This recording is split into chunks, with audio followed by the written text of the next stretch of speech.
You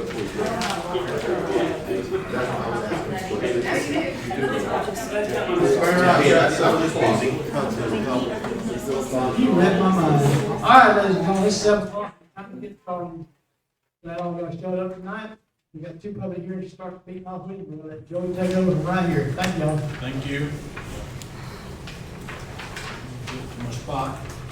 Had a challenge on one of the notices, so I was looking for that. But I'll call now for public hearing regarding property located at 6203 Carter Street, tax parcel number 09071002024C. Norton Capital Inc. seeks a variance to allow a reduction in minimum heated floor area per unit from 1,400 square feet to 1,000 square feet. Property is zoned R3 multifamily residential district. Procedure we will follow is I will call on the applicant to come forward, explain to council the basis for the request. I will then ask, is there anyone here to speak in favor of this request? If that is a reason that you are here tonight, you'll have an opportunity to come forward to the podium, tell us your name and your address, and address your comments to the council, please. I will then say, is there anyone here to speak against the request or in opposition to the request? If that is a purpose for which you are here this evening, you will then have the opportunity to come forward and make your comments to council. The Georgia Code, as well as the city's ordinance, permits the council to impose a time limit of 10 minutes per side for and against. We generally allow those who wish to speak for and against to speak without imposition of those time limits, but if what you have to say gets to be repetitive, or if the matter's already been addressed by another speaker, then we may call that to your attention and ask you to wrap up your comments. So is the applicant here? Please come forward, sir.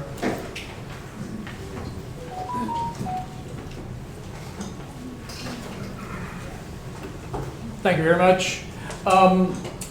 We have, over the last week, been talking to various neighbors. We want to continue those conversations, so I'm going to ask this issue to be tabled for 30 days to allow me to continue to talk to the surrounding neighbors and listen and come up, have my land planner come up with some solutions to some parking issues and some driveway issues that have been raised. I'm trying to listen to the neighbors. Our intent is to, while it has been a historic structure for the better part of 120 years there in that neighborhood, to restore it in a historical manner that is pleasing to the neighbors first. And second, that would be a strong statement for the city of Lula that they believe in preservation. I hope you will grant my request for a 30-day table. Thank you. Thank you. Anyone here came tonight to speak in favor of the request?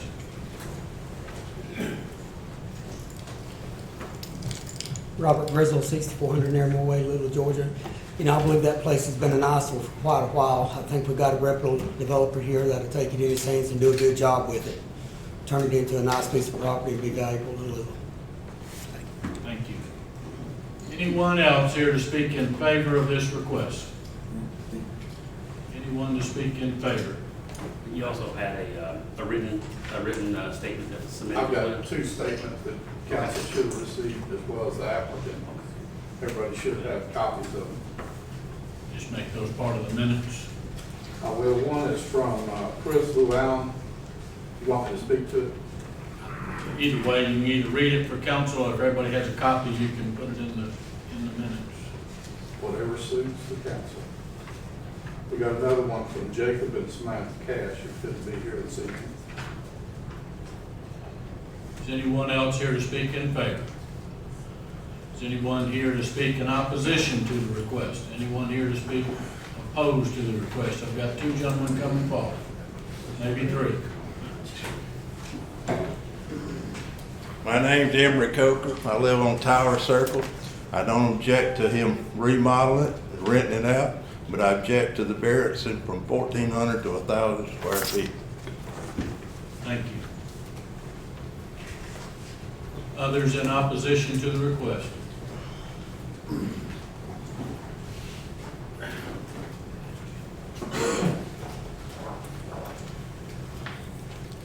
Robert Payton, live at 6205, right across the street from this public. I've talked to Mr. Norton, wonderful guy, but my issue is the 4 units, and I'm not in the understanding, I know he's wanting to put it back historical, but I've talked to him about it, and I think I heard in here that you can't add to the building, and I've got paperwork where they bought it, it's 3,700 square foot, and I don't know how you're gonna get 4,000 out of 37. What he's proposed is putting the driveway on the other side of my property and an 8-foot fence, and I'm okay with that. But at 1,400, what it's supposed to be, you're only gonna get 2. So if you put it at 1,000, he can only put 3. And that's why I oppose going to 1,000, because we already have problems with the duplexes in the neighborhood having drugs. And the traffic on the road is unbelievable. And that's for this ordinance. The second stage is even worse. So that's my opposal. And I Sorry, speak, can you repeat that, the second? Yeah, I didn't hear the last part. this is just the first proposal for what he wants to do. Oh, okay. The second proposal is for 13 more units of backside of Josh's neighborhood, Josh's house. And that's if we give into this, it may go to that. He's willing to work out, give us 30 days, that's good. But I'm still at, if you're at 4,000 and you ain't got 3,700 and you want to go back to historical, I mean, I'm not the smartest man in the world, but that don't add up. So I'm against it. Thank you. There was one other gentleman that was coming forward. Anybody else here to speak in opposition to the request? Anybody else speak in opposition? To the applicant, anything, I'm sorry, come on up, please. Just a quick add on to it. Everything he said, I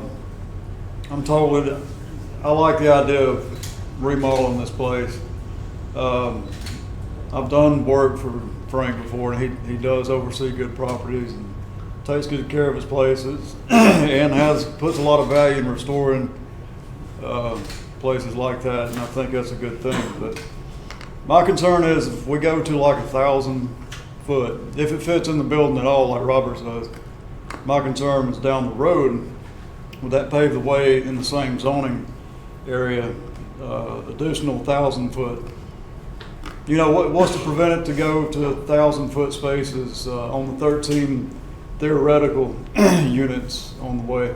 And I know that's not what we're talking about, the theoretical part, but I'm concerned about population density around my property and around obviously all the neighbors. It's just, so I don't object to a man making money and remodeling and putting a few units. But when it's something that normally would go like in an inner city, suddenly on a back road back here, I'm against that. So I just don't want the 1,000 foot thing to pave the way for a whole bunch of 1,000 foot spaces. Therefore, tighter population density, I guess, if that makes any sense.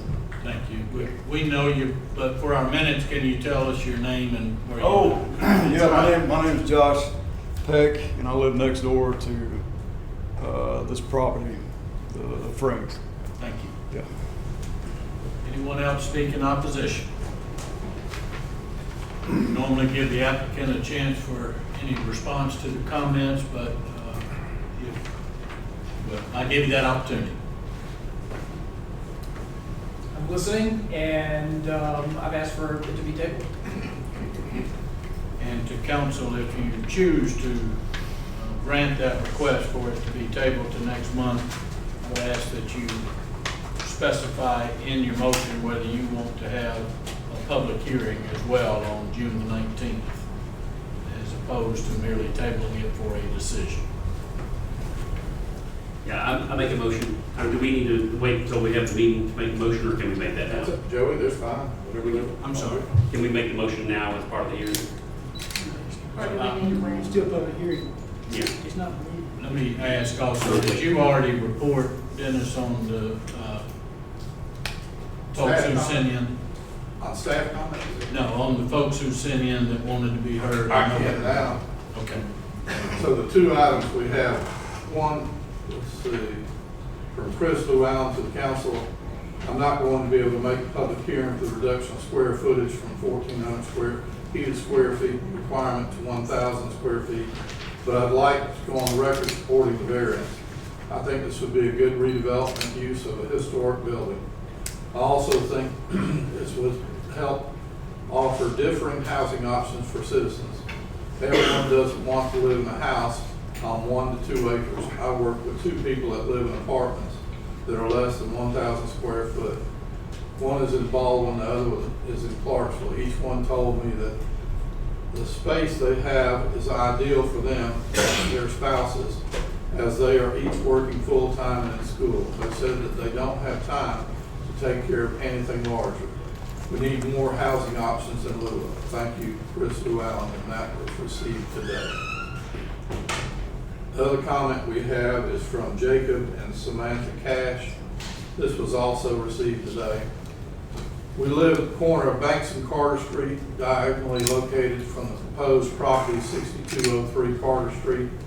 I've been made aware that some neighbors received a public notice from the city of Lula regarding this proposal. I'd like to point out that we, along with other neighbors that are located closest to the proposed property, did not receive this same notice. In 2021, we bought our home in Lula. We chose the location because of the small town atmosphere, a place where we could safely walk our kids to school, and downtown for parades and festivals. An area that is safe for our family to enjoy in family barbecues, watch our kids play in the yard, and relax on the front porch swing. Our house is historical.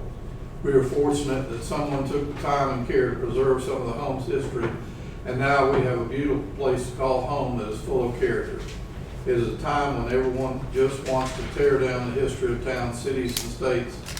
We greatly appreciate efforts to preserve the historic elements and landmarks. We have no quarrels with someone remodeling 6203 Carter Street while maintaining the historical architecture. Our main concern is the potential for increased traffic on our roads, which has caused rumors regarding proposal for Banks and Carter Streets to be widened. If this rumor is true, it would be a drastic impact on my family and our quality of life. I've attached a view of my home outlined in aqua, and you can see the current proximity of the roads to our house. If the roads are widened, that impacts the size of my yard and driveway, making the road significantly closer to my home, which will have an effect on the safety of our kids, our home, and the hometown atmosphere that we have come to appreciate, enjoy, and love. Thank you, Jacob and Samantha Cash. And to answer your question, Tony, it is on your agenda as item 15, but if council chooses to move that item now that you've had the public hearing, you can do it. I will declare the public hearing closed. You can leave it at 15. Here's what I think we should do, since he wants to table the motion, we can go vote on this now, that way he can, doesn't have to attend the rest of our meeting. Sure.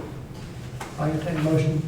I'll make a motion that we table this variance request for 6203 Carter Street with the caveat that we also have a public hearing. I believe that was mentioned June 19th. Did I catch that correct? June 19th? Yes. That's my motion. I'll second that. Motion made by Tony Cornett, second by Denise Shotton, to table this to June 19th for a public hearing to be heard at that time. All in favor, say aye. Aye. All opposed, say no. All right, so you got a moment? Yes, sir.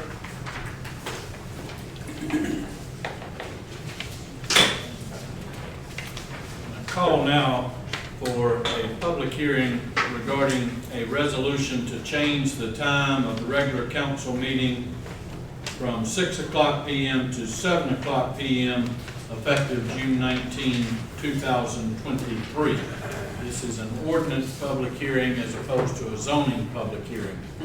Is anyone here to be heard regarding this proposed resolution. Joey, let me clarify this. Is this resolution to change the regular council meeting to 6 o'clock from 7 o'clock? Yes, sir. Or it says from 6 o'clock to 7 o'clock. We already, the regular council meeting is already at 7 o'clock.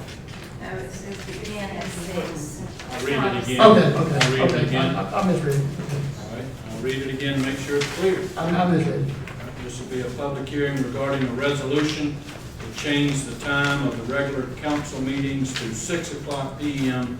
from 7 o'clock p.m. effective June 19, 2023. Sorry. That's right. Is anyone here to be heard regarding this proposed resolution? Either way, I'm sorry? for it or against it. so Either way. Emery Coker, Tower Circle, I object to it. Hard for a working man to get here at 6 o'clock. I barely did make it tonight. Thank you. Robert Grizzle, Narramore Way. I object to it. I mean, it's been 7 o'clock. For all known history, I guess, we've been here in Lula. It seems to work fine. I'm Mr. Coker there. I mean, I can get here at 6 or 7, but I think a lot of the folks that work, and I think even sometimes the council members have making sure and having a hard time getting here to be here at 6. So I think it should stay at 7. So people that are having to work out of the area here, which most people have to work out of this area, down in Gainesville even, toward Atlanta, anywhere else. I think it should be left at 7, so those people are afforded the ability to come be at our council meetings and their voice be heard. Thank you. Thank you. Anyone else to be heard at this public hearing? Then I'll declare the public hearing closed, Mr. Mayor. Thank you, Jody. Okay, thanks, I'm glad to see everybody here. And I sure thank y'all for coming. I want to give a real shout out to people across the country that watch this online. My brother and his wife in Mississippi are watching. And I'm sure y'all have other friends and family watching across the country. So it's not just here in Louisville that watches this. It's I don't know if it's international yet. I haven't anybody across the country that does yet, but it's watched across the country. It's not just here.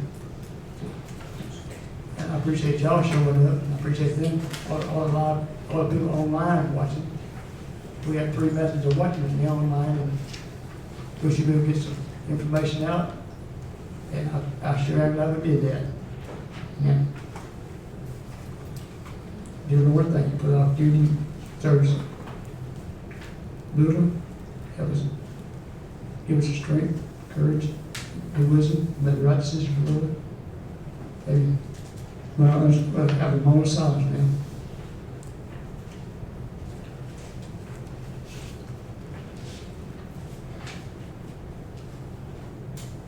Let's stand for the pledge.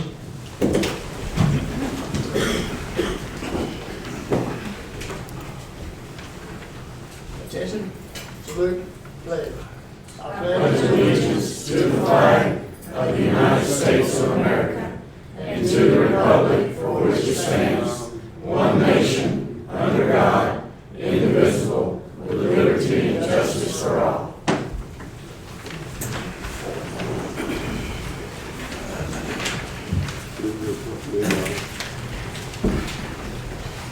We've had a little rough time with some comments lately, so we're going to do a little quicker. The public comment is during comments only, not outbursts or raising and ranting. The comments should be limited only to the agenda items and nothing else. Comments will be 2 minutes long, no sharing the time. No personal attacks during citizen comments, and keep your language clean. If you have a concern not on the agenda, contact the council or staff ahead of time and they put you in the right direction. They can present your concern to a committee, or you can contact City Hall about getting on the agenda at the next meeting. You represent Lula to the rest of the world. Since our meeting is streamed live, make us proud. Now, it's time for citizen comments. Well, yes, Mr. Mayor, I certainly have. I'm very disturbed this evening.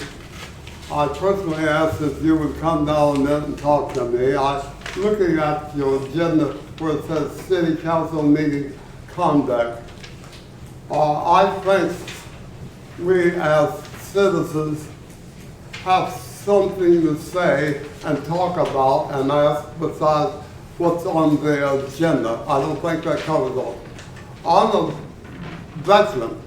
I gave my life for this country and everybody, whether black or white, made no difference. I'm extremely disturbed and disappointed that you don't allow us coming out here to ask and talk about things what we are very much concerned about that not be on your agenda.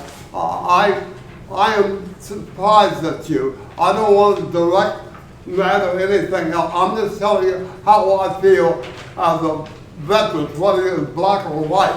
I feel very hurt and insulted. I have things I want to know, other people want to know. But your agenda, and I want to talk to each one of the council members and the attorney, what they feel. I am extremely hurt and sad about this. If I had a way to get up and go back home right now, I would. I don't want to disturb anybody that's kind enough to bring me to these meetings. I am not going to stop coming to the meetings because you want to put a curfew on things. I don't like it, and if I have a chance the normal day to speak to the public, I will tell people black, white, green, or any color how I feel about things, okay? And that's my message. Thank you very much.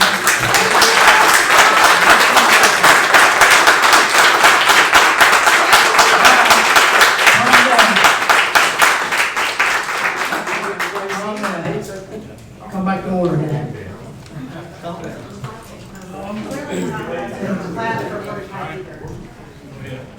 Robert Grizzle, again, 6400 Airmore Way. You know, well said, Mordecai. It's hard to follow that. I too am deeply disturbed. Again, for the first time in our history of Lula, I know for the last 27, 28 years that I've been here, you know, we're trying to be silenced now. Not going to silence a community that loves its community. And I want the citizens to know the fight for truth and justice in this council is not over. It's only just begun. Thank you, Mark. Anybody else?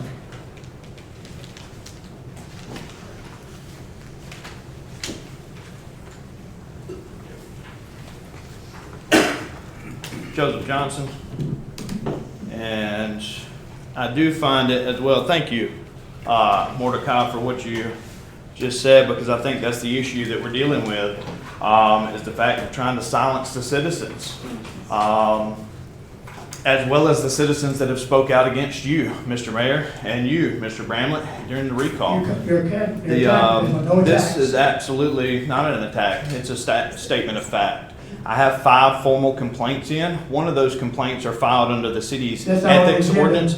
That's not on the agenda. It states right here, I've reached out plenty of times to try and create a conversation between council members, the city manager, and yourself, all to be left unanswered. I found it very disturbing that you didn't mind, or you didn't want to. Did you not swear an oath to the Constitution? All right now, all right. You did not enforce a curfew during the spectacle that happened a couple of months ago. Every one of you have left my emails unanswered.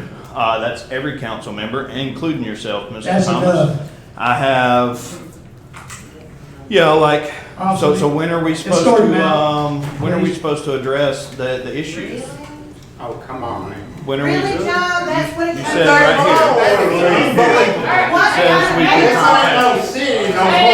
It says we can contact City Hall. We're done. Get on the agenda. You know what? And yet I've spoke out, and I'm just asking, when can I get a reply? When can I get a reply? So literally, I'm not gonna get a response on an email like you state here in your meeting conduct. I'm very respectful in my, Your time is up. Is it? Your time is up. Okay. So still no answer. Your time is up. Okay. You may leave if you like.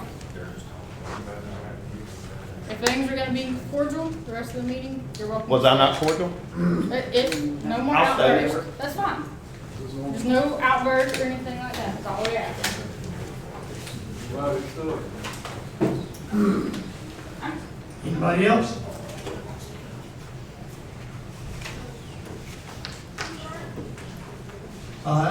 Next item on the agenda is council comments. Follow say anything? Sure. I will. I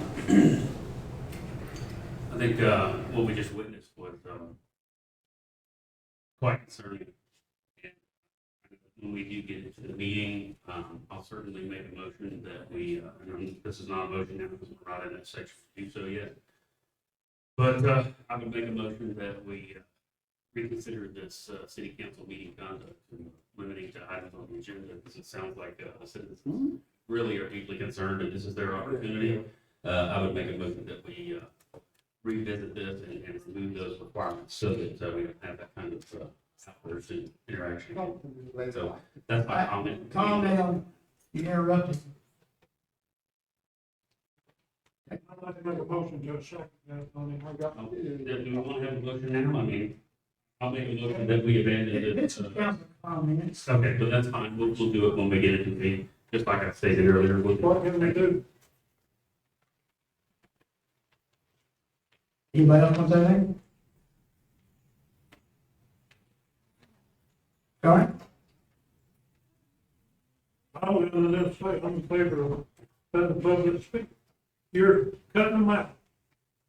You just well tell them, stay at home. What it boils down to. Well, you just saw what happened when I allowed it. Yeah, you asked. You're out of line. I didn't violate any rules. You acted out more than he did. I'll say it one more time. Just because you can do something doesn't mean that you shouldn't. That's Is that just addressed? No. Okay. All right. If I got a couple of minutes left,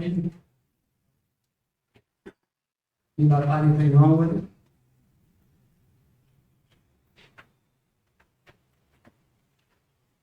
Well, there's a couple of things that can't be corrected. On page 2, motion made by Jim Banner, Pope, on 619. Code here is to be on 515. About the proposed change work session. I didn't catch that to yesterday. what was the correction? Could you repeat that?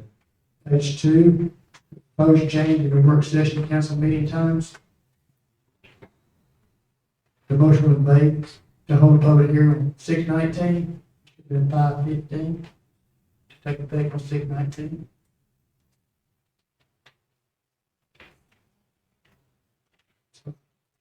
That's it, that's just. Sure. When's it gonna be? We had a public hearing tonight on the bid covenant, and it's gonna take effect next month. But it's on the agenda for tonight to vote on, but he said already, we already voted on it. I said, that it's public hearing next month, so I said, tonight, actually voting. Something, no big deal. But we're gonna approve it, minutes, gotta approve it correctly.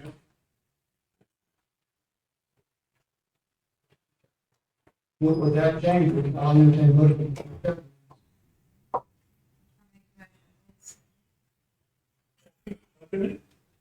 Motion made by Lee Shopper, second by Garner Smith, to accept the minutes for last month. All in favor say aye.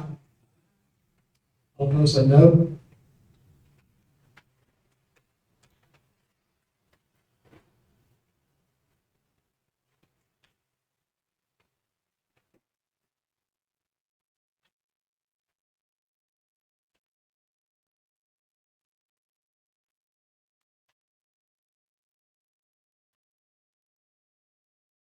Thank you very much. All right, yard of the month recipients. All right.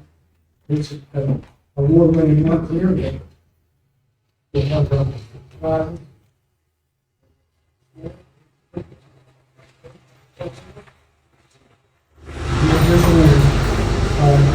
1, 1410 Street. Condition 2, 475 Northern Court.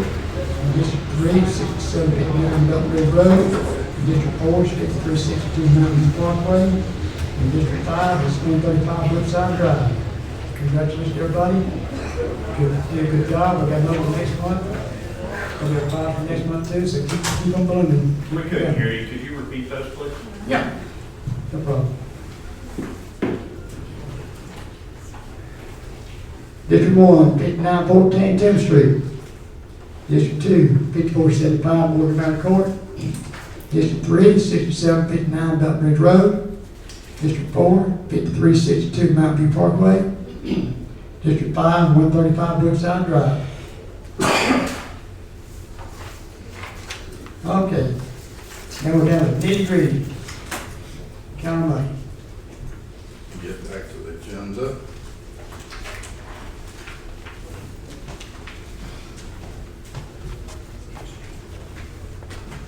All righty now, so what we normally do is we discuss where we've been and how we got there. So quickly, I'll bring up bank balances we discussed last week. Those haven't changed significantly, but they're subject to. You're going to hear me talk a little bit more about that tonight, because we always stress that the fourth quarter, which is where we're in right now, is a big factor. Bless you. Thank you. So where bank balances remain constant, we're also going to get the opportunity in May and June to pay those bills up. So good for us. So current conditions where we should be at about 86% of the revenue on the general fund, which would leave us about 14% remaining to be collected. The good news is, and we have made some adjustments, we've knocked out the ARP money at $552,872. So in doing so, that leaves us with a remaining revenue of about 6% due. So obviously, we're going to exceed what our expectations were this year, for this fiscal year. And more than likely, that's going to be seen in lost dollars. We're not talking about SPLOST right now in the general fund, but those will be seen as well. So we've exceeded a lot of our expectations, as well as with franchise tax, and that's probably going to be attributed to our very conservative approach as far as revenues and, for that matter, expenditures. So more importantly, a common word that I always say is, doesn't matter what's brought in, what you spend, just like your household at home, where we have benefited greatly from this year. The good news is we've still got about 12% remaining on the general fund expenditures. Unfortunately, we'll feel some of that pain. So right now, as we sit here today, we have probably a positive cash flow of around an unedited amount of about $234,000. Any questions you might have on the general fund? It's always nice when it's good news. With regards to this utility fund, I'll remind you again where we should be at about 86% brought in on revenue, with about 14% remaining. We are far exceeding that amount. We made some projections early in the year that were, fortunately for us, excelled greatly. One of those is sewer tap fees. We'd actually budgeted for 125,000 collections, and we brought in 391. So as not to distort that number, we backed out and only taken credit for $125,000, even though we brought in the 391. You actually saw that a minute ago in the bank balances for the sewer tap fees. The other item that we have is we've been reimbursed for some of the expenses we paid for sewer line I, an amount of $440,000. So that's the good news. We're finalizing that project as we speak. That leaves us a balance of about revenue of about $887 unaudited amount versus $928,000 that we'd estimated, which leaves us only about 5% remaining. So we will excel and pass that number. When we look at the expenditure side of the picture, we get to pay for some of those bills that we've been talking about. And that being the example, sewer line I's, we have paid a miscellaneous expense, $248,000. That distorts the numbers a little bit as well. So year to date, unaudited amount of $742,000. So, and we still have a balance of $928. We'll exceed that amount as well. SPLOST collections, fortunately for us, that's special local option sales tax. continue to exceed what we projected as much as 66%. We were up over $1,000 over last month's collections, and let's hope that holds true even in this economy that continues to take a hit. The only other thing I wanted to talk about, and we'll go into those items as well, is, well, I've got it under investment policy, we'll do that. Budget development, Joey and I had talked earlier today with regards to public hearings. Joey, do you want to address that? I've got copies for everybody. Sure. I had suggested that the budget be presented to the full council on June the 5th, but that would require a special call meeting. And the reason for that is you have to give notice to the public the week that it's delivered to the full council. And then you have a public hearing, which we could have on the 12th, which is your scheduled work session. And you have to have that public hearing 1 week before you vote on it, and that would be June the 19th.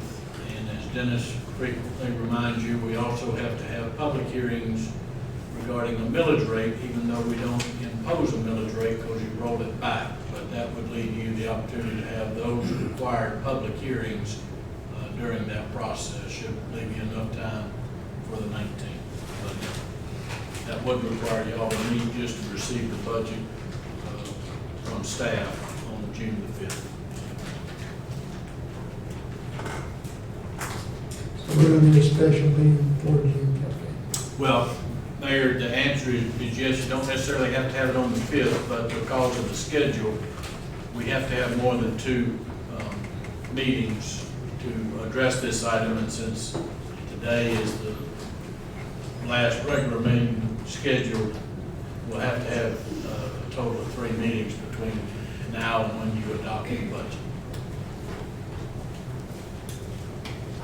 So we need a special meeting proposed for June 5th to satisfy that date of being able to have public hearing on the 12th of June, and then also the June 19th presentation, correct?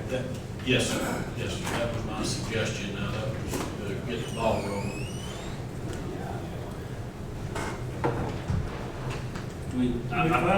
Yeah, I'll make a motion that we go ahead and have a special meeting for the purpose of budget presentation to council on June 5th to allow for the subsequent public hearings to occur on the June 12th and June 19th. I'll second that. Motion made by Tony, second by Denise. Do we have a... Mr. Mayor, if you'd address the time, it's been requested in the past that we have 1 daytime hour as well as, if we're going to do 3 altogether. For the 12th and the 19th? What? Well, the 19th would be... Whatever's the pleasure of the council. No, well, wait a minute. Public hearings. The budget public hearing will need to be after 6, so that will be on the 12th. The other 2 that Dennis normally holds to make sure we meet all requirements associated with millage rate, usually one of those is scheduled for sometime other than in the evening. And I haven't really even addressed when those other 2 public hearings ought to be held.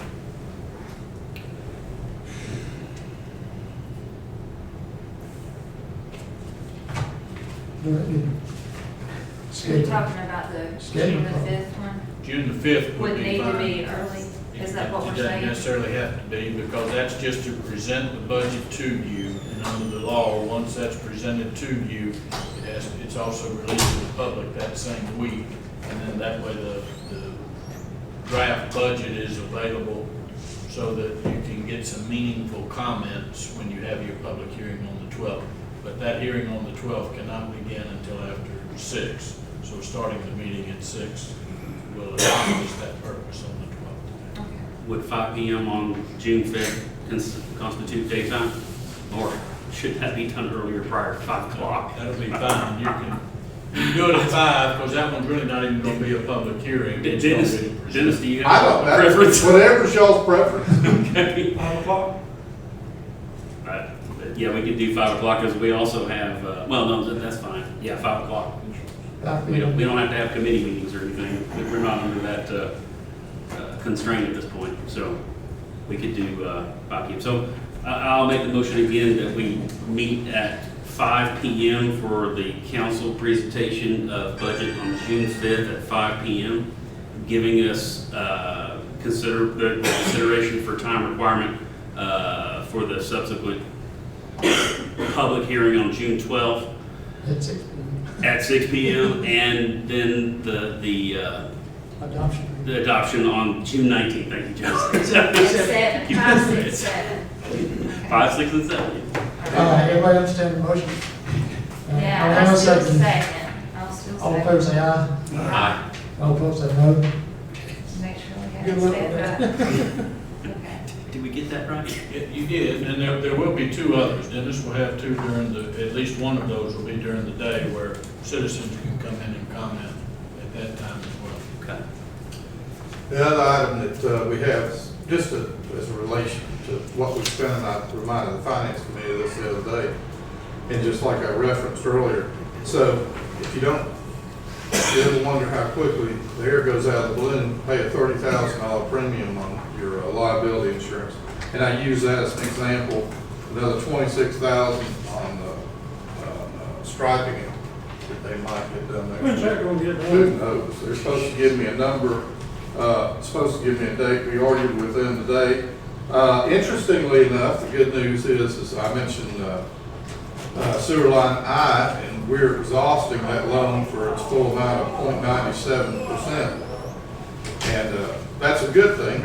And as you know, that came in under budget about $175,000, and that'll be a similar amount that we'll actually spend.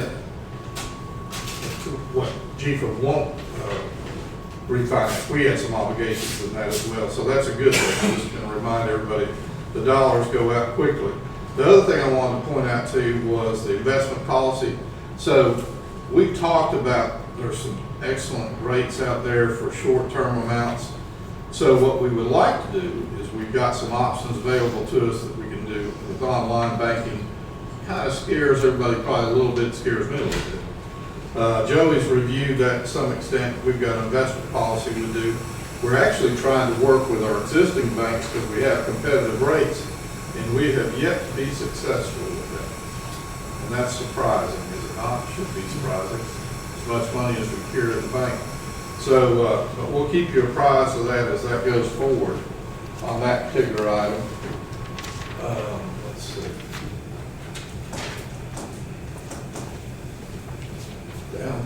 That's all I have with regards to finance. In case somebody has something for me, you'll begin to see, Finance Committee will begin to see a draft of a working draft that you'll see of the general fund and water and sewer utility fund. So it's not like we're going to spring that on everybody all at one time.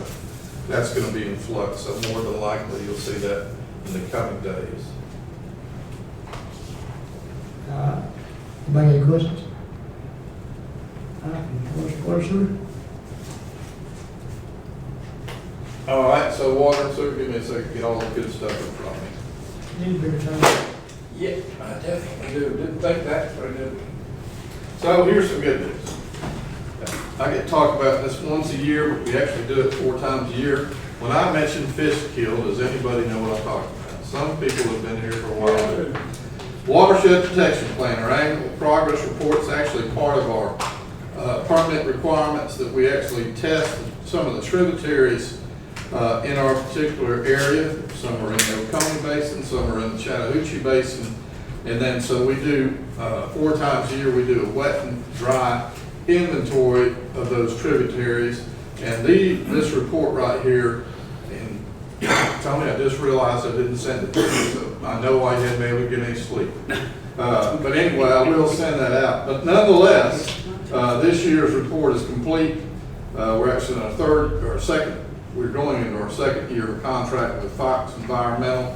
So what they actually do is we go out and we check the nutrients within the creek make up itself in dry weather and wet weather, and then they also do an inventory of what live beings would be found in that creek, whether it be microorganisms or fish.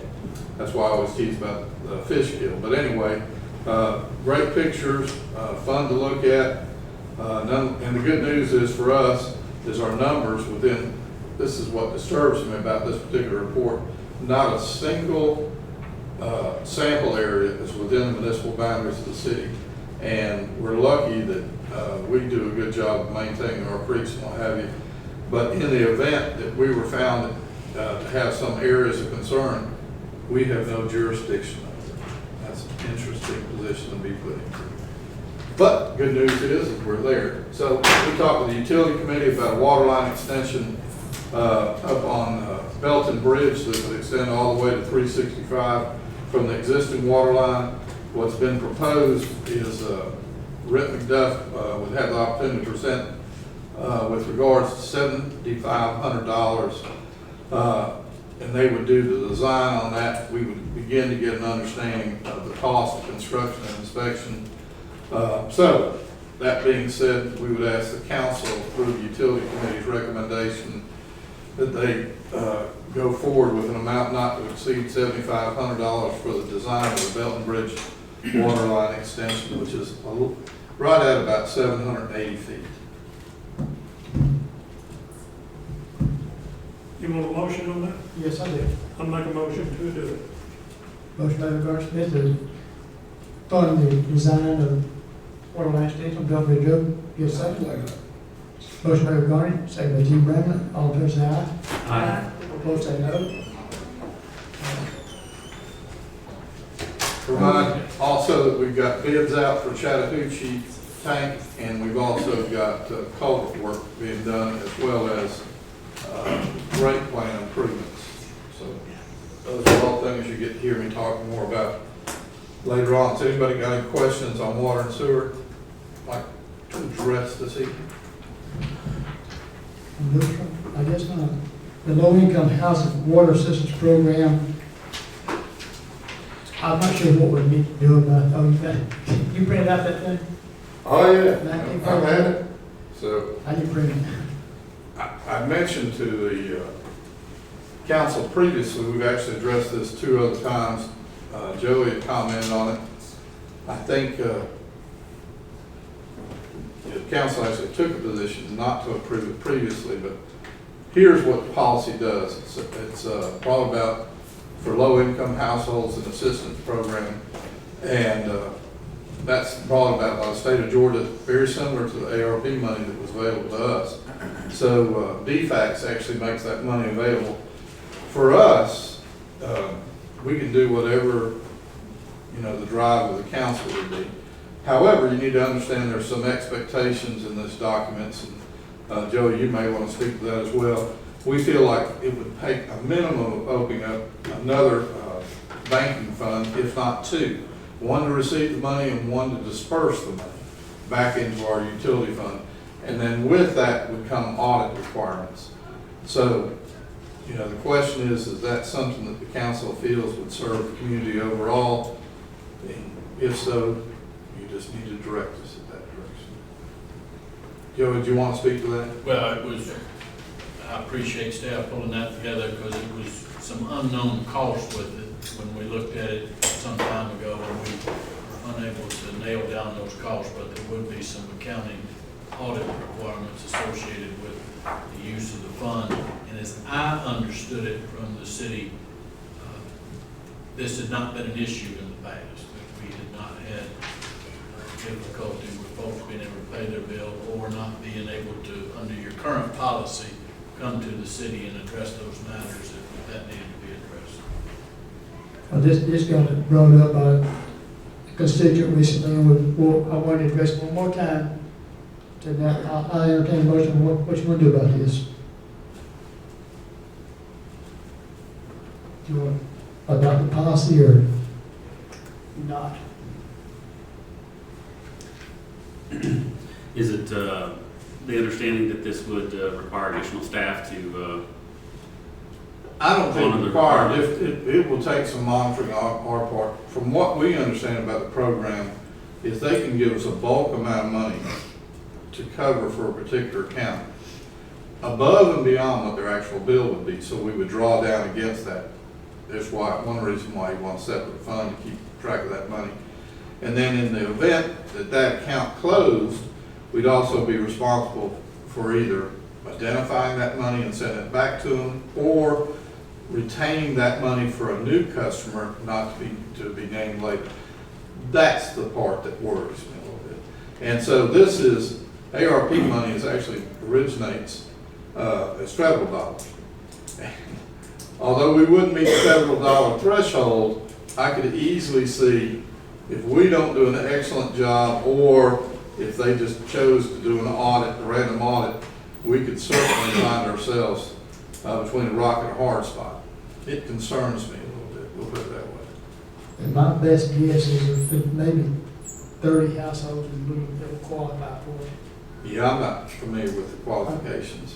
Because I think 150% of poverty level or less is what you got to be to qualify per household. It has to be more.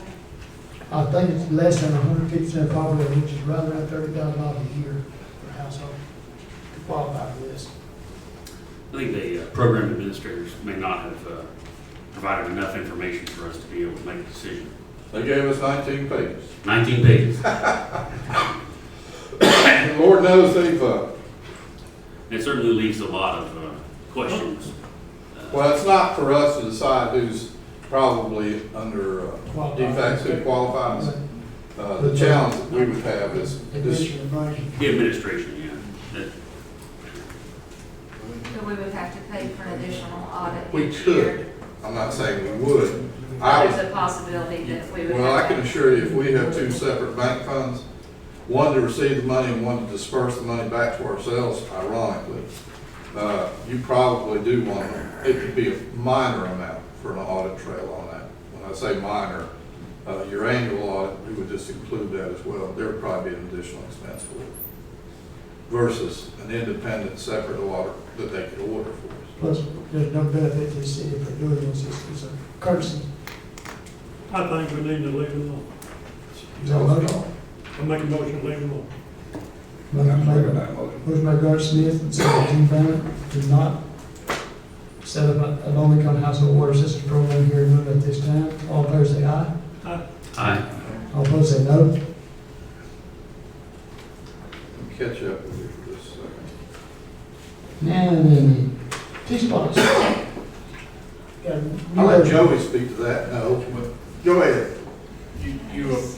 Let me make sure it's clear that y'all approved what was sent to the city last month. Because we understood that they needed it by the 25th. They've made some modifications that we have gone through today. Frankly, they don't appear to be very significant as it relates to Lula, but I would request that I'd like some more time, make sure y'all have a chance to review it. And I have another meeting scheduled with the county on Wednesday now. So there's still subject to more changes. And what's their deadline for getting this? Well, if you remember, it was let's see. April 25th. April 25th, so. But, you know, and then you and I met with county as well with the joint meeting, so apparently that's a moving target. But, you know, right now, I copied everybody, you should have a copy in your box of the latest and greatest. But to get on the ballot for November, they've got certain deadlines. Right. July is when the Board of Elections set their deadline, because they've got to coordinate then with the Board of Elections to have their meeting to put it on the ballot.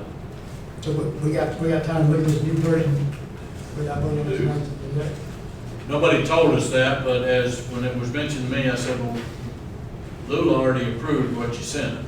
So They sent us some news, so now there goes our, so now we got time now to look at it again, so I guess we need to bring this up next time. yes, I'd recommend that. And if we need to have the work session as a voting session in June, we can look at doing that. And I think we just talked about on the budget, y'all having a meeting on June the 5th just to receive that. So if it gets to be a push, then you have some meetings coming up. Because actually, we could actually do this on a regular meeting next month. Depends on their deadline. That's gonna be the change. I mean, you know, apparently it's moving forward. You'll find out more about that. I'll find out more Wednesday at 3 o'clock. So we're going to table that for the further information. Do we need a motion on that? I don't. Do we need?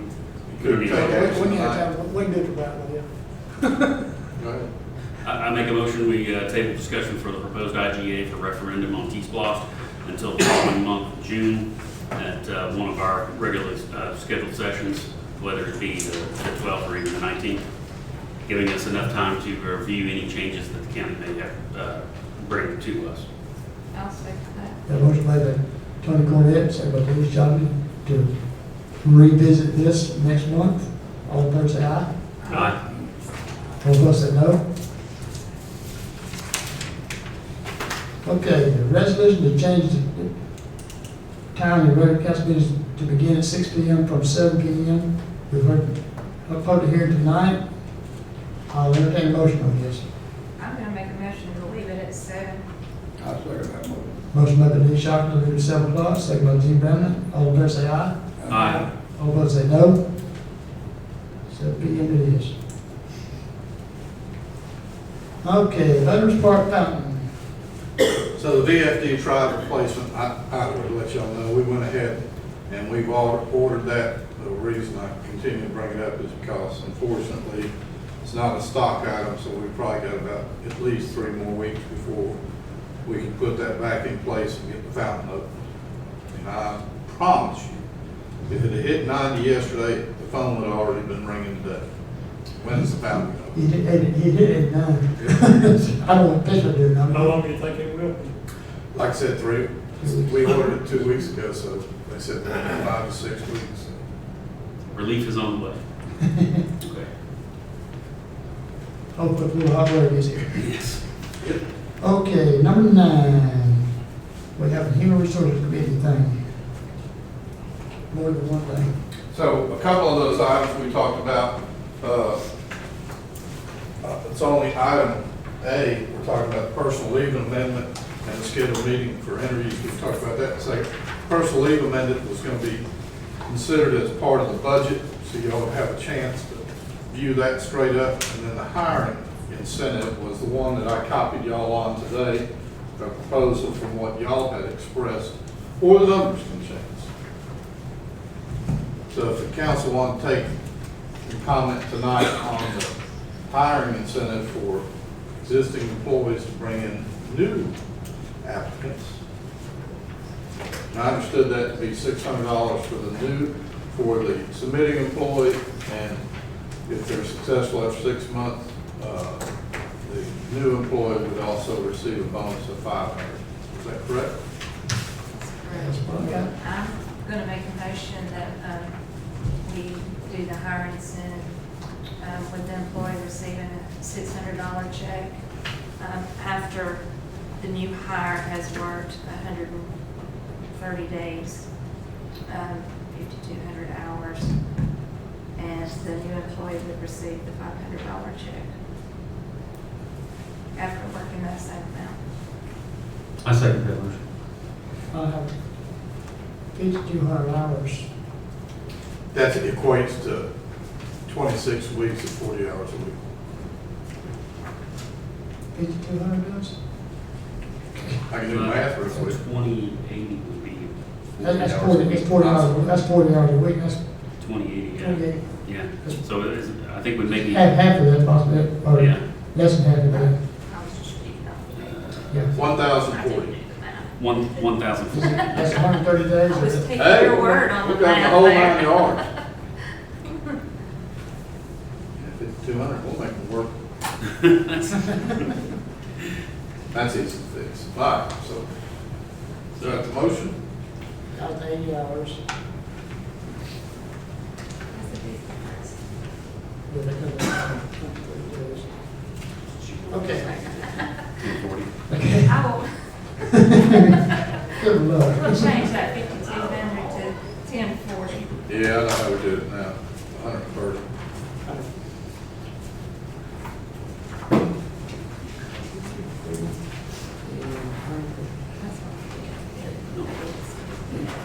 Yeah. Okay, got the motion made by Denise, right, Yes. to accept the financing at a written 130 days, 1,040 hours. For once a new employee completes that, the current employee gets $600, and the new employee gets $500. Okay, have a second to that? I'll second. Gene. Have a second by Gene. All in favor of adopting the hiring incentive, say aye. Aye. All opposed, say no. That was tough. That was a tough one.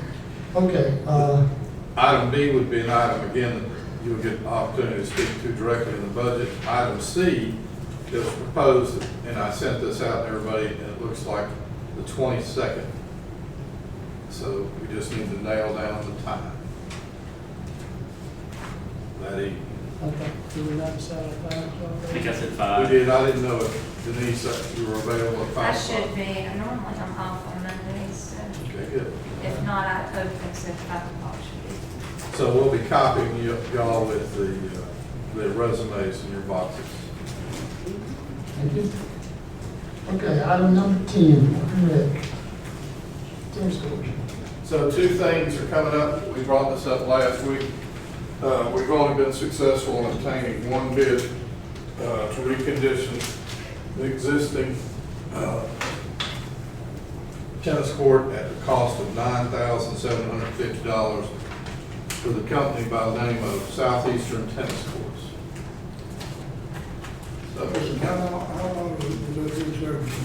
So what they're proposing is total cost resurfacing and premium repair option is, hold on just a second so I don't mistake myself here. 5-year warranty against treated cracks reoccurring is included.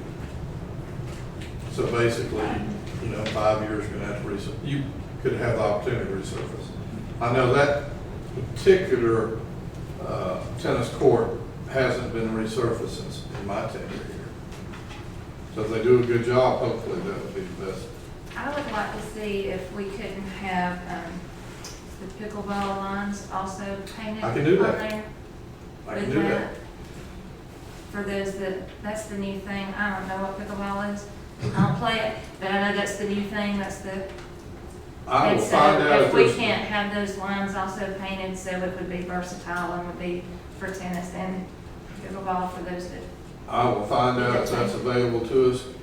Can we? Did they include striping, the markings in that original figure, the 9,700? Yeah, so the pressure washing tennis courts, clean tennis courts is necessary in preparation for resurfacing, fill cracks. This actually is a premium on that. Apply 1 coat of black acrylic resurfacer, apply multiple coats of full acrylic playing surface, stripe 1 regulation tennis court using 2 coats of texturized, white line paint the existing nets and posts and install 1 new tennis net with center stripe and clean work site thoroughly. So I would have to get whatever the additional cost would be for striping for pickleball. You said it did include the tennis net? Yes. Okay. Yeah, if they can include you said pickleball. Pickleball. Well, I'm sure there's going to be an additional cost, because the way we've seen them marked, instead of using a straight line, they use a broken line for the pickleball side. I've not even seen how that works at all. I just know that that's the new fad, and so if we could make it where it's good for both, that would be nice. Time to do it. I'll actually go try pickleball this time we get that. I hear it's fun. Let me know how it works. We're going to update the bid for the work before. So this bid will die if we don't approve. If we could approve the amount today and I can get you an additional amount, I just want to get it scheduled because this is our problem.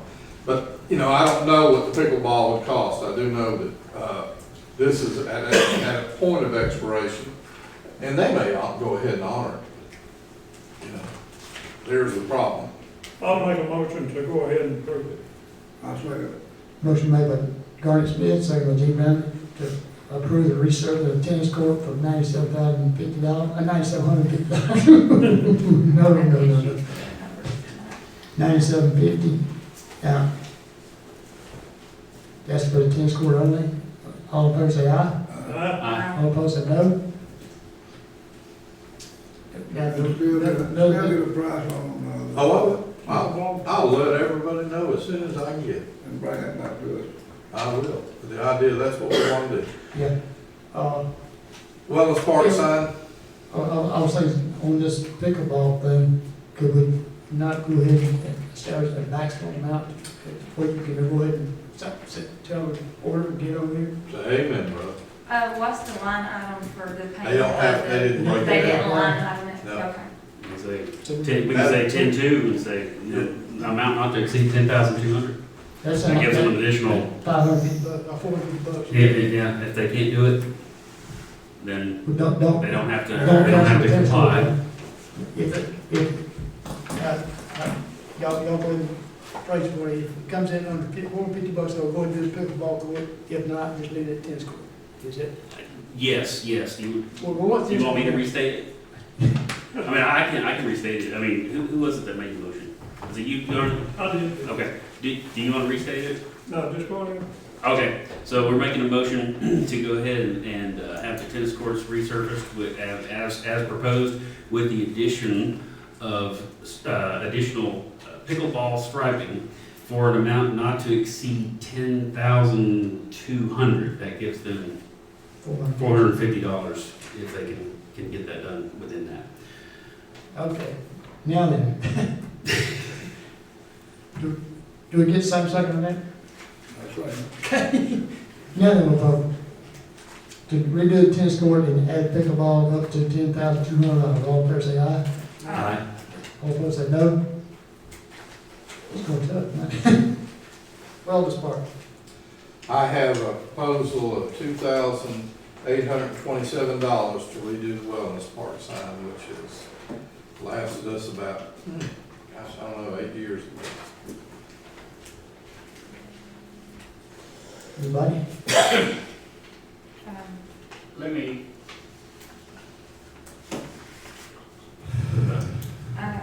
I'll make a motion that we go ahead and update.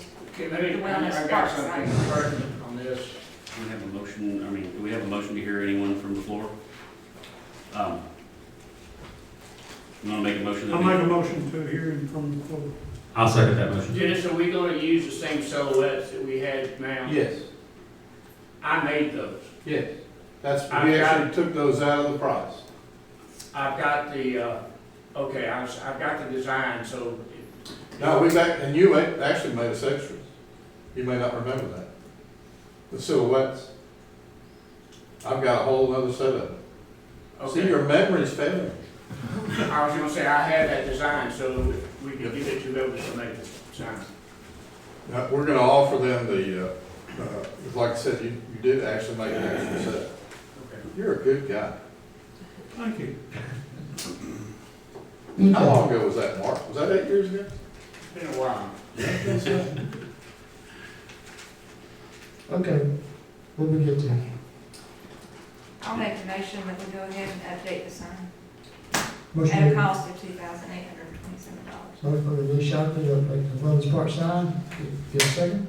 Second. Second by Lawrence Smith. All in favor say aye. Aye. Okay. Baseball field. You had a young lady by the name of Misty Jackson who made a request that I copied to the council.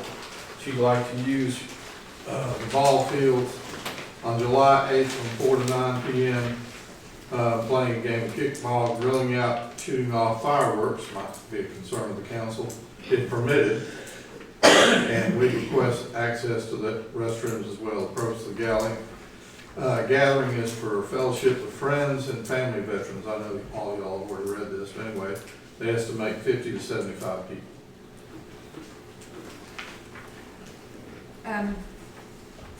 Should there be a permit for fireworks in I would not on public recommend, property? being we haven't adopted a ordinance. I didn't know if that Hall governs- County, They do, we required.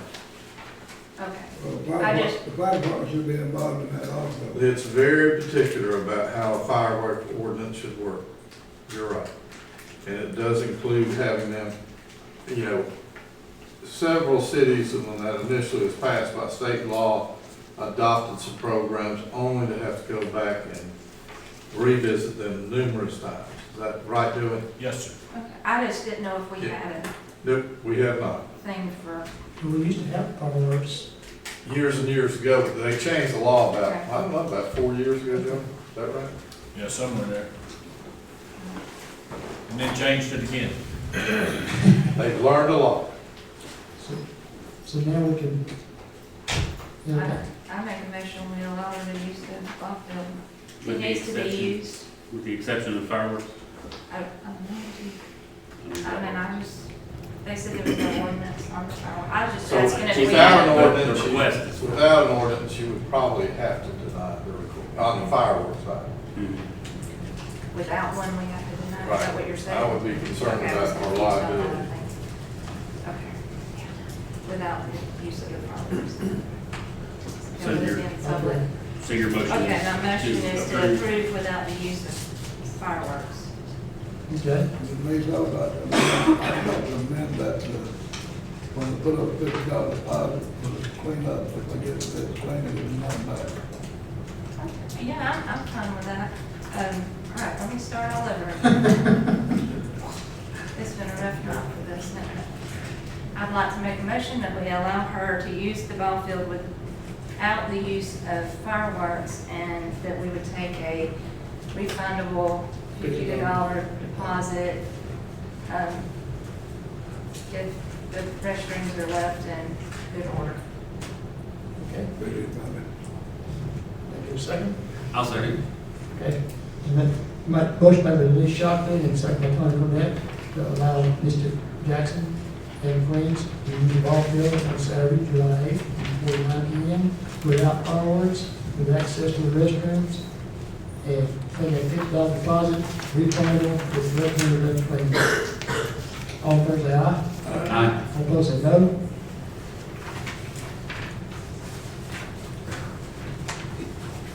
Okay, cemetery side. Council had budgeted an amount of $5,000 for cemetery work.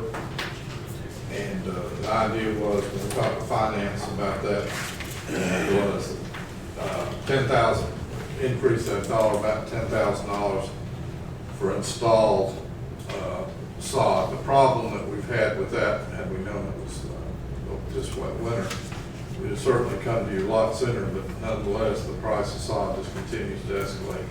This will only begin to do what needs to be done down there with sod, but it's not, you know, a complete effort. The idea being is that we then roll more dollars into the next fiscal year budget as well. Was this, the 10,000, was that, I think we had discussed there were 3 sections, I believe. Right. Is the 10,000 to cover one of those 3 sections? We'll Is that what begin would be to cover required? one of them. Okay. I make a motion that we, accept the amount not to exceed $10,000 on the sod, cemetery sod installation process, to accommodate one of those sections with the anticipation, well, I'll just leave that motion at that, to cover one, because we know we want to continue, just as Dennis said, to fund that for the future budget year. Start recycling. Yeah. I'll second that motion. Motion made by Tony Cornett, approved by, seconded by Garnet Smith to install cemetery sod in part of the cemetery. All in favor, say aye. Aye. All opposed, say no. All right, AEDs. So change that to 3. Should have changed, the dollar amount has changed to 3. If you remember, City Hall, Depot, and the waste treatment plant was proposed. There was also a 4th edition of the ball fields. From our perspective, the only problem with adding one at the ball fields would be the security of that item. Was access to. Right. I make a motion that we, extend that to the AED purchase of 3 AEDs, one for this room here at City Hall, the second over at the depot, and the third one, which was wastewater treatment plant. We know that those are secure locations with the amount not to exceed, I believe, 7,200. 48. What is the? That's for all three. Oh, 48, oh, okay. 4,800 was right. Oh, okay. So the purchase of 3 AEDs not to exceed 4,800. Take a second. Math. I'm dyslexic, so y'all. Motion made by Tony and second by Garnet Smith to purchase 3 AEDs as stated. All in favor say aye. Aye. All opposed say no. Forrest, Who seconded that? Gordy, did you second it? he did. Okay. Try to write. All right. So, this is the IBC. It's been proposed, and first we're going to recognize Tony went to great lengths in trouble. Now he probably realizes what great lengths in trouble I've been on this thing. So, and with that, the Planning and Zoning Committee got together and they talked. I'm going to speak to what they spoke to. I will try to do a good job of that. And so Tony gets a lot of credit for this because he actually, as you know, has been quite vocal, which is encouraged, not discouraged, but he also took the time to work on a draft. So, right away, I'm going to direct you to items that have changed. As I can remember, they proposed, item 4 was a new proposal that we suggested versus item 3, and that would be building permits shall be for a period of 1 year / 12 months. The rationale that the committee was on that particular item is a void. We're going to find more of them as we go down. Is that's a budgetary item, so when we budget for the inspection through the year, and we collect the dollars, they never quite match up. So you'll always have a little bit falling over on one hand. But all the same, in this actual document, it does mention in order to keep a building permit active, work has to be done within 6 months, separate from what we're saying. So that would be the one new item that they proposed. Let me see if I can find all this. I don't want to jump over anything.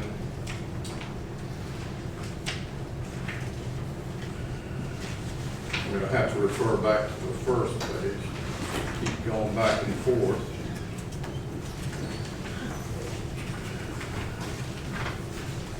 Let's go ahead and talk about, if we can, section R105, required work exempt from permit 105.2.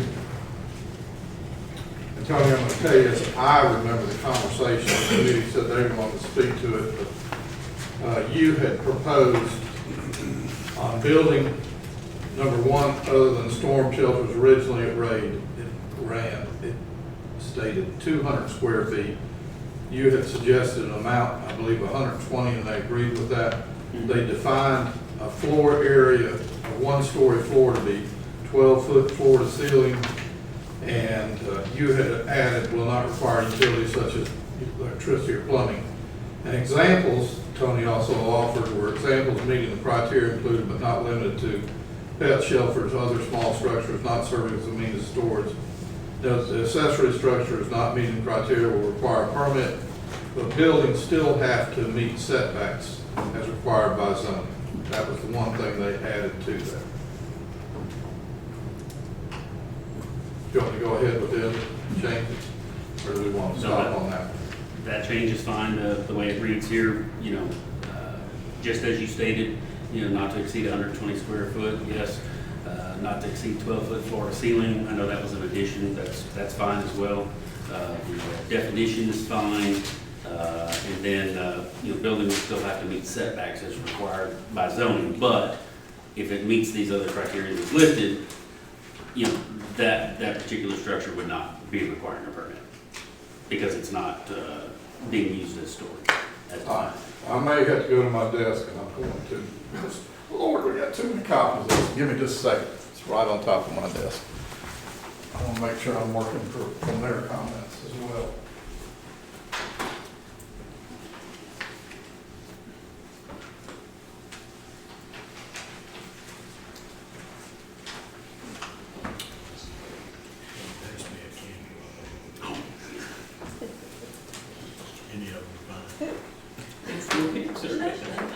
Dinner is served. I know, right? That's what I was gonna say.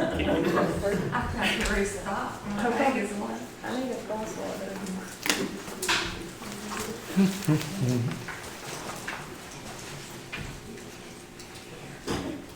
Whoever said we're not thorough is wrong, because we have been thorough. Let me turn over here, see. The one item, Tony, number 10 was proposed to be struck in its entirety, and that was the item that read, decks not exceeding 200 feet in an area of not more than 30 inches above grade at any point or attached to the dwelling, or do not serve the exit door required by section R311.4. So you want to, the way this ordinance reads now is, if passed, would require a permit for any deck that's freestanding,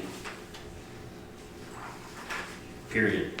Whether it serves egress at all. I mean, if it's in the middle of the yard, this is requiring a detached deck to be permitted. Is that correct?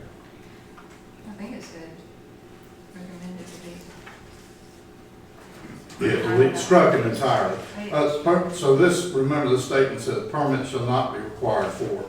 So any deck, as Tony's right, from what the committee said, their recommendation was that all decks would be required to be permitted, regardless of the square footage, regardless of the height.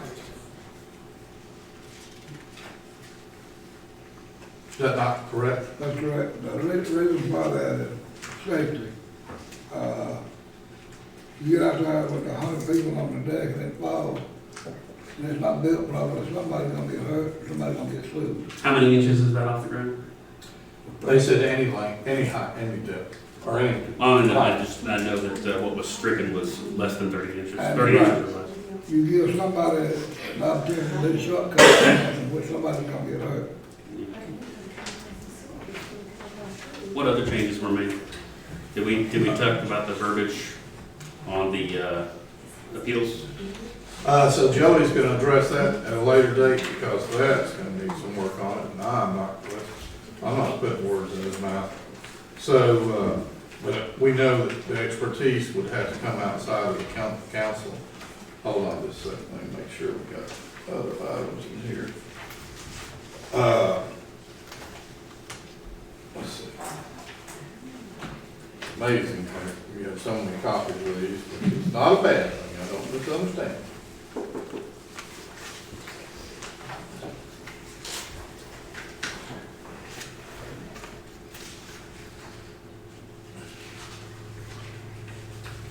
So temporary, section R107, temporary structures and uses.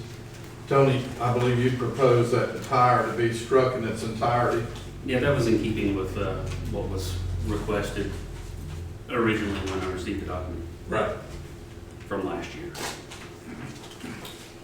So the position of the committee, and y'all want to speak to this instead of making me the bad guy, was there was no difference between a temporary structure and a permanent structure as far as meeting code. That's what my notes say. Is that correct? What are we talking about here? In section, Temporary structures. yeah, temporary the whole structures and section. uses.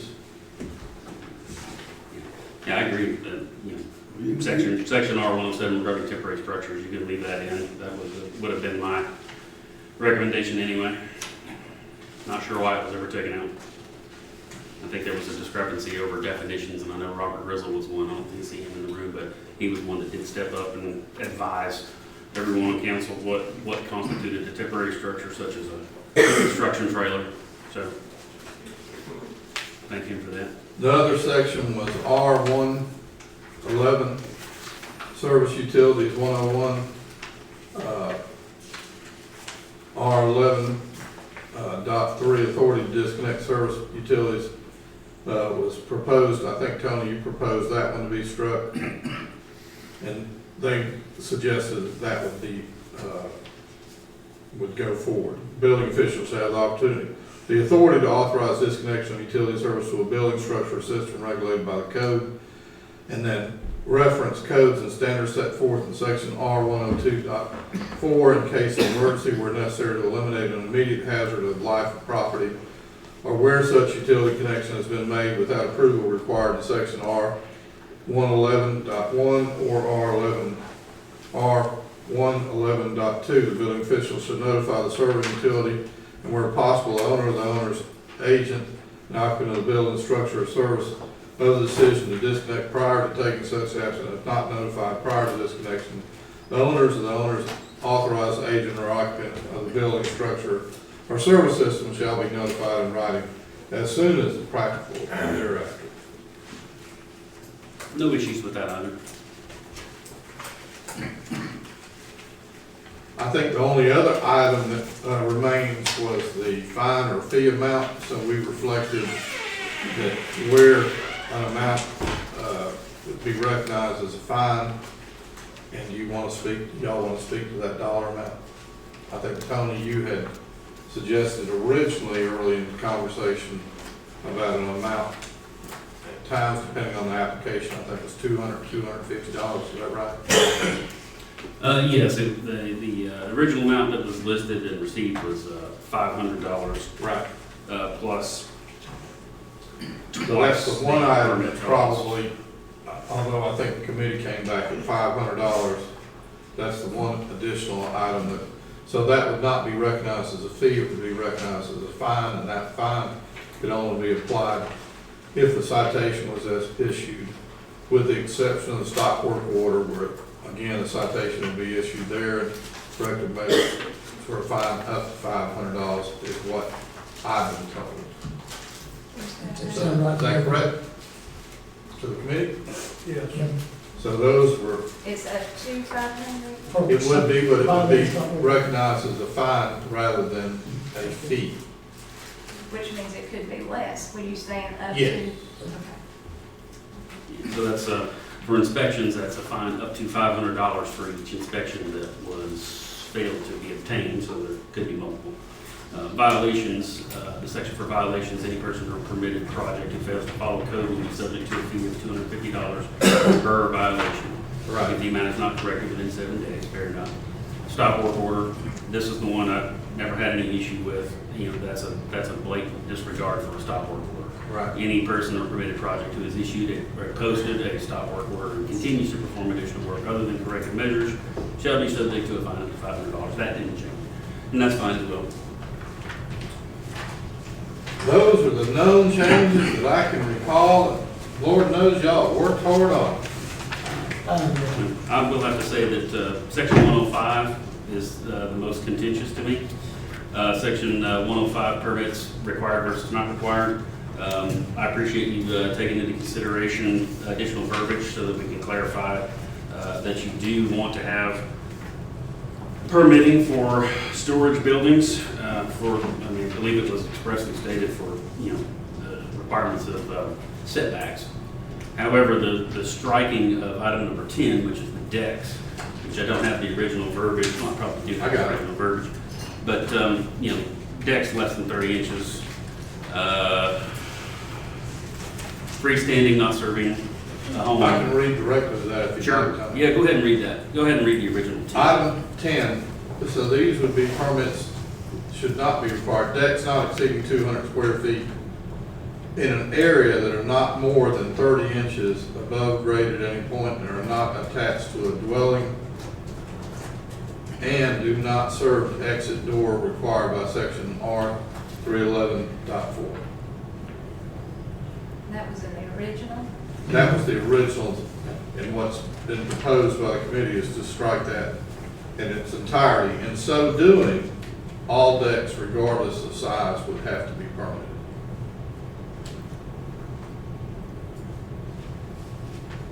And I think that's an interesting setback at this point. I honestly couldn't vote for that, to approve it in that language. So I recommend we don't vote on it. Is there a reason why we were okay with it before, but we're not now. I'm just curious. No, it was always Is- proposed, they'd always said that, as I recall, the committee comments were always going to be that any deck would have to To be permanent. require it. Right. If you remember, where did that originate from? These were the options that were given to you by the IBC, the International Building Code. So really, the items. What I'm thinking was a 6-month-old grandbaby falls off a 22-inch deck and crushes down the rock. Then what do you do? Landlord's no You have responsibility. homeowner insurance. You should have rails Big over kid, that. and big It's kid. above 30 that requires rails, we all know that, right? You understand that, correct? I said 22 inches. Oh, 30 for the IBC. Yeah. Yeah. Watch your grandbaby. Obviously, you know, with the understanding that those rails, you can't pass a 4-inch sphere, if I'm not mistaken. That's the other safety requirement for that. But this is specifically for decks that are 30 inches or less off the ground, which don't require rails at all, no matter where you put them. And this is a freestanding deck, not serving or attached to a house. I can understand what Gene's comment was, you have 100 people on a deck, and I've seen that happen before. You've got a deck on a second story where someone didn't monitor or maintain the anchoring of the deck to the house where it just falls straight to the second floor. This isn't one of those situations. This is not attached to a house. Shortcuts for a deck in the middle of the yard. Good. Okay. I recommend that this isn't ready for passage. I think that, you know, I conceded with you guys on item number 1, which is storage buildings, and, but you're not willing to move on the deck. The other thing about the fines, the state of Georgia requires a maximum, well, it doesn't require a maximum, but limits the maximum for, what is it, you know, municipal court, forget what they call that violation, is $1,000, which I think, you know, we were originally with your $500 fill in the blank. That was approaching that amount to exceed 1,000, which would have been limited by the state of Georgia. The 250 doesn't really do much, so honestly, with that, not a big concern to me. So here, my big concerns were item 105, items number 1 regarding storage shelters, and then item number 10, the decks. I conceded with you on item number 1, but I don't see anything give back on that item number 10 on decks. I don't see the reason for it. I don't see why you're doing it anchored to the house if it's out in the backyard. Oh, it doesn't have to be, just the opposite, that if you adopted this, it would be that anything that's attached to a house would have to be anchored. Yes. This is independent It has of to be permitted too.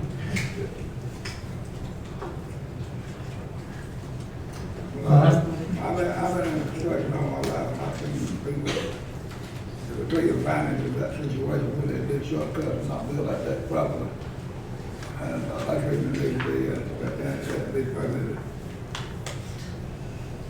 How many of those decks that you've seen were in the middle of the yard, not attached to a drum? No, Not very often. Not very often, but I'm just saying, you put 100 people out there on that day, it will happen. They get out there and go to party and dancing and all that, that day's gonna come down if it's not built properly. I'll go ahead and just go on record. I don't believe we are babysitters for our citizens in this particular instance.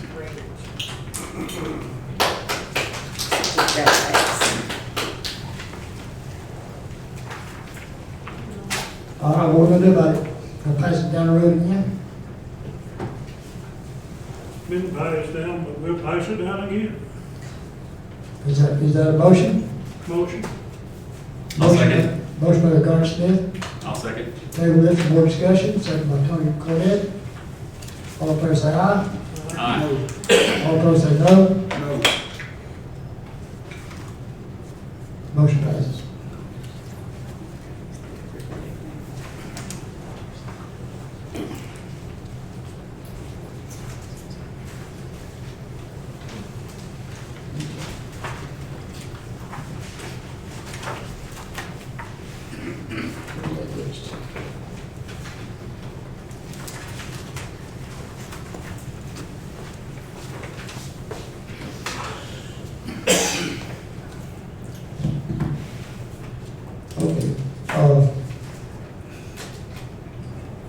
Okay, the proposed variance for 5561 Shopper Road, next on the agenda, all right? You want to call it up again? Yes. Okay. Yeah, it's different.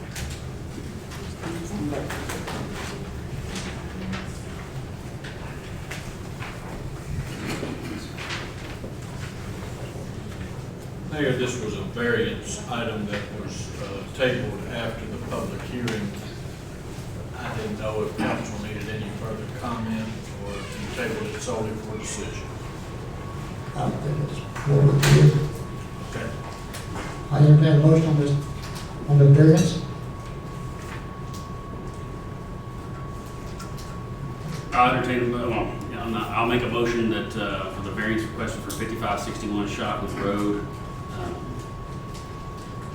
I'll make a motion that we approve that request. Motion by the county coordinator to approve the request for variance, Chopper Road, is there a second? I'll second it. That's second by Garnet Smith. All in favor say aye. Aye. All opposed say no. No. 6-3 votes to make it. Do not pass. All right. Yes, sir. All right. Public variance for Carter Street has been, it's been tabled, volunteered by the applicant, so I don't need to do anything on that one, is that correct? That's correct. We'll have another public hearing June the 19th.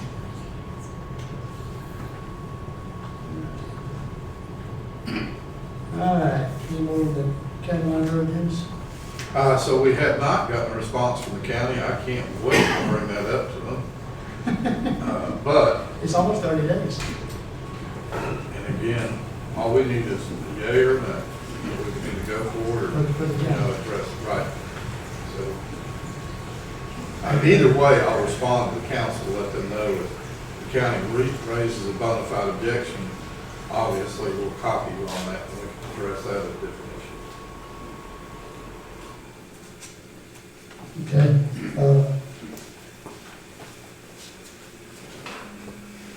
Comprehensive plan meeting, So that'd be a work session for this Thursday at 5 p.m. and that'll be presented by Georgia Mountain. I should have the draft document for y'all to, I was gonna say admire, I will say admire, for y'all to look at. So you should get that in an email tomorrow. Will that be here? Yes.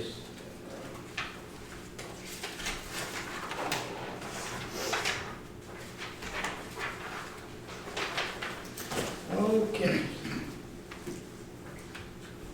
Now, the Hall County Animal Control Agreement, So I haven't gotten any more comment from, you know, just to remind the council, you have a current agreement with them that as they adopt, would suggest that for the same level of service has to be changed at the local level. So that service is provided by Hall County Animal Control with City of Gainesville, Flowery Branch, Oakwood, and of course Lula. So that being said, I'm anxious to hear if there's going to be any other comments. You know, we went over the highlights of those, and I can do that again tonight if you'd like. we actually need to agree to that. We would have to if you want to continue that level of service. Is that right, Joey? Yes, yes, but I thought it was pretty strong language. well, and those are some matters that you would still need to adopt your ordinance. Right. So, I was like Dennis, I had thought maybe you would hear something back from the county, but we'll just proceed with the drafting of your ordinance, and I'll have that for you for your June meetings. Do you want public hearings on that as a mayor and council? Just let me remind everybody what the new ordinance would be. Community cat program, feral cat colony provides for exemptions for registration, restrictions on sales of dogs and cats, prohibits pet shops and retailers from selling cats and dogs, allow pet shops to provide space for adoptable cats and dogs for rescue organizations and animal control facilities, prohibits roadside sales, private citizens from selling or giving away cats, dogs, or domestic rabbits in public place, violations of each failure to post appropriate signs of adoptable animals in each individual sale, violating the sales restriction, will continue.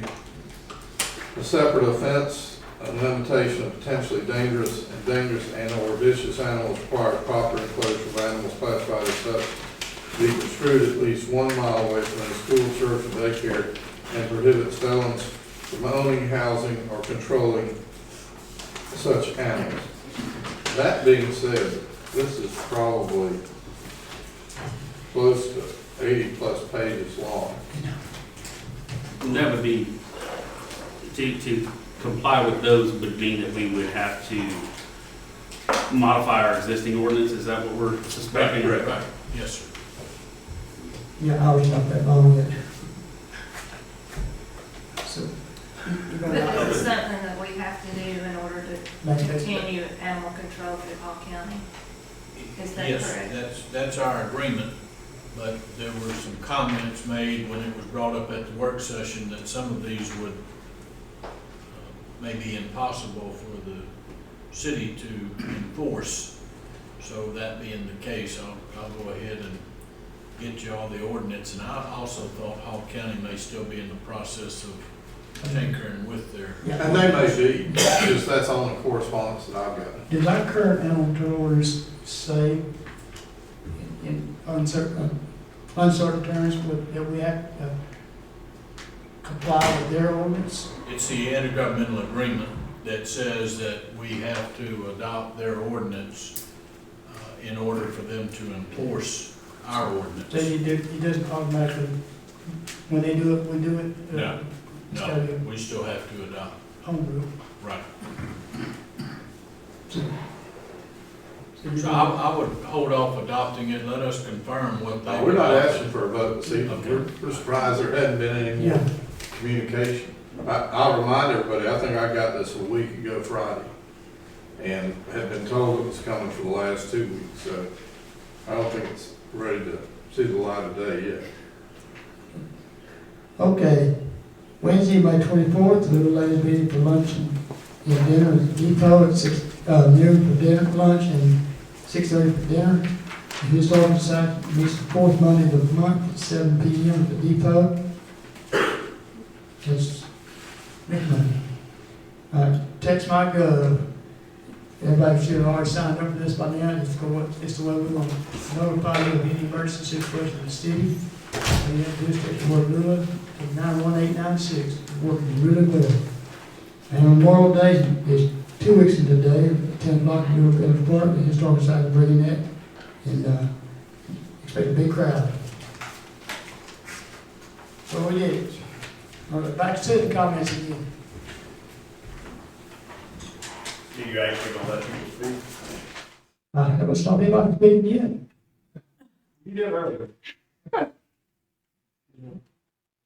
I want to speak, I guess we'll go to council comments then. Well, I asked citizen comments.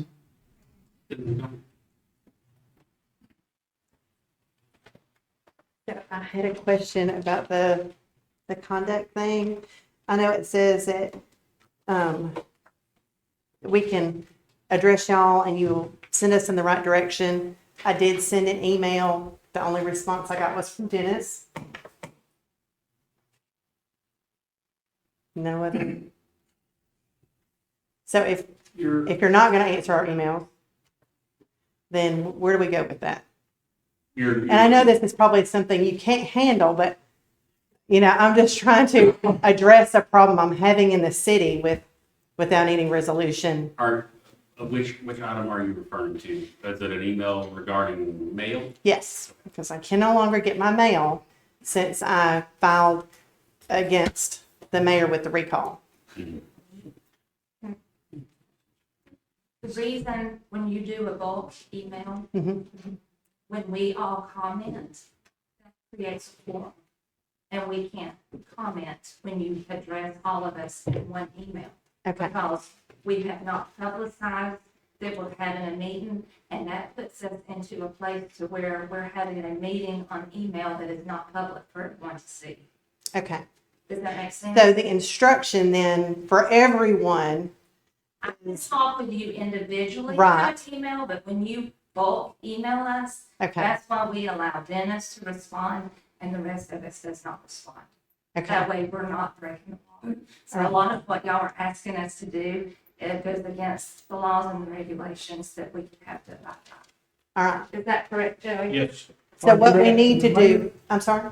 Are you asking the mayor? Well, I've sent an email out in general because since I spoke out about the recall and did the application. And I can tell you all without, I mean, I know this probably goes against I sent 8 letters from the Limestone Parkway mail.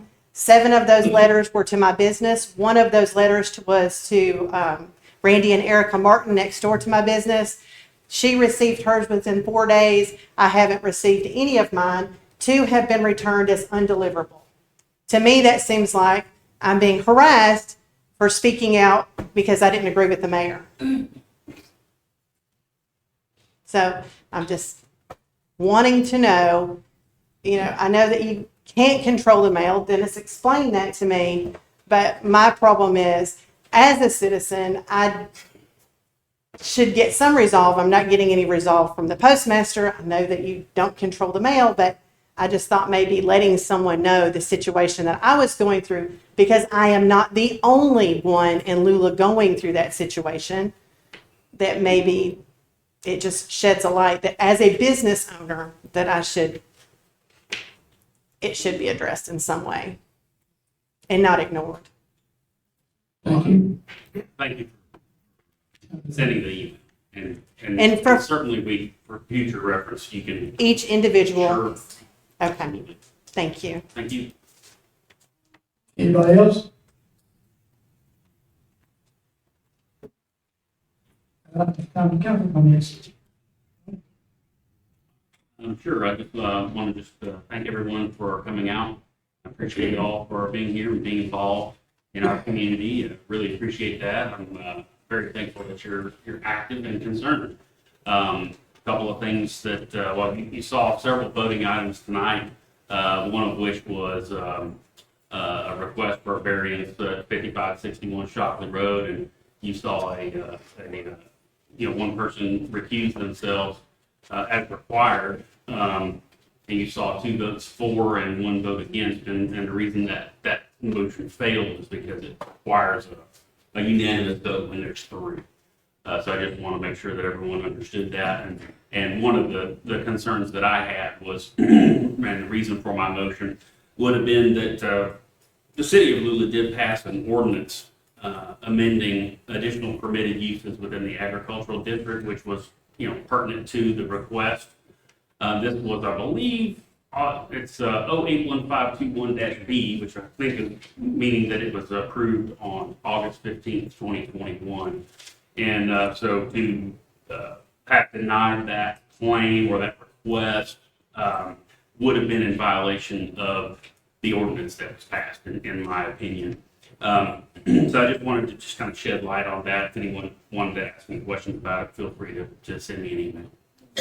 Can I ask you a question now? Council comments. Council comments. You send me an email. Sure. I'd like to thank everyone for coming out tonight.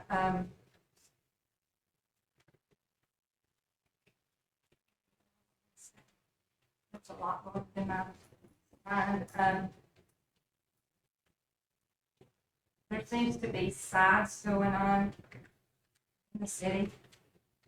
And I'm going to tell you that I'm not on a side. I disagree with stuff on both sides. I agree with stuff on both sides. So I take it as it comes to me. But I feel like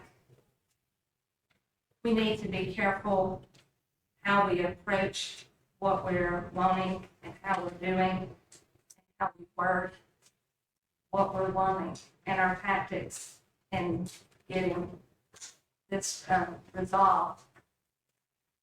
I'll just say that we got an email yesterday morning, and I'll tell you, it kind of ruined my Mother's Day. I'm just going to be honest. And it has to do with all this side stuff. I couldn't even get peace in church. It messed with my day. And with that being said, your words affect more than just the person that you say it to also. Because that affected me. It affected the people I was around while I was in church. I'm sorry if I get emotional. It affected my family that I was around. I sat and cried the whole time I was in church. So it doesn't just affect you personally, and it just doesn't affect the person that you say it to. It affects everyone that's around you. As you've seen tonight, it's just snowballed down from one person to the other, to the other, to the other. And that's what happens. If we can't keep ourselves together and handle things in a mature way, there's accountability on every side. And tonight was a lot to handle. Yesterday was a lot for me. I won't go into details of it, but we need to do better. We need to do better. Everybody needs to do better.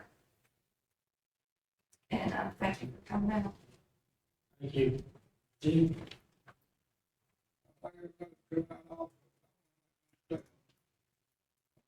Reason not voting no.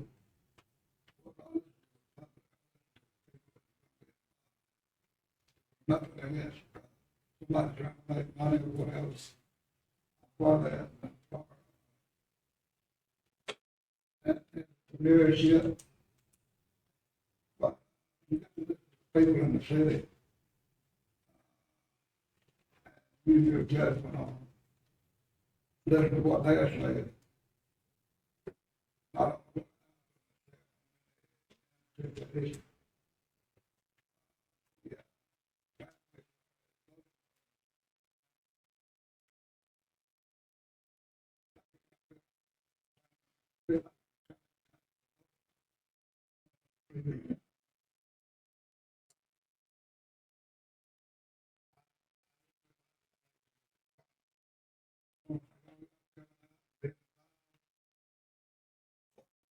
do work. Like I said before, y'all understand it. I want y'all to come back and watch it then.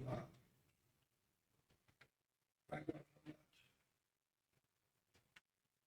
I'd like to thank everyone for coming out, but I think tonight was a shame and a disgrace on the city of Lula for the way that the mayor put a chokehold on the citizens' comments.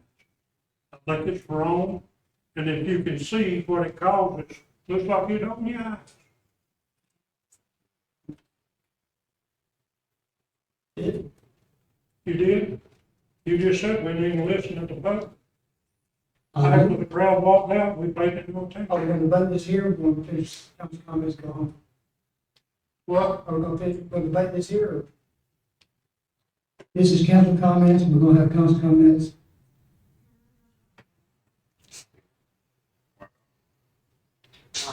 And we wonder why the rules are in place to disrupt meetings. It's strictly a disrupting of meeting, it's personal attack against me. It's okay, I don't mind that. I can handle personal attacks. But interrupting is uncivil.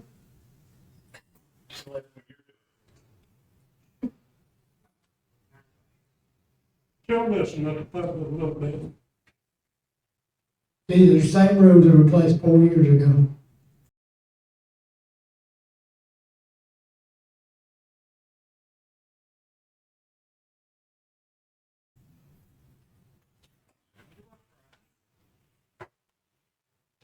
Okay, I want to thank all y'all for coming. I hope we do it again. We'll be peaceful and respectful. And I do listen. Sometimes I'm not always listening too, but I do listen. Yeah, I don't always respond because my first response is not the correct response. Okay, I'll entertain you to go home. Mr. Mayor, Gene Bradford, to adjourn the meeting. I got no second, I just got to see here. I'll second. Oh, I got a second. Tony, go ahead. All in favor of going on, say aye. Aye. All opposed, say no.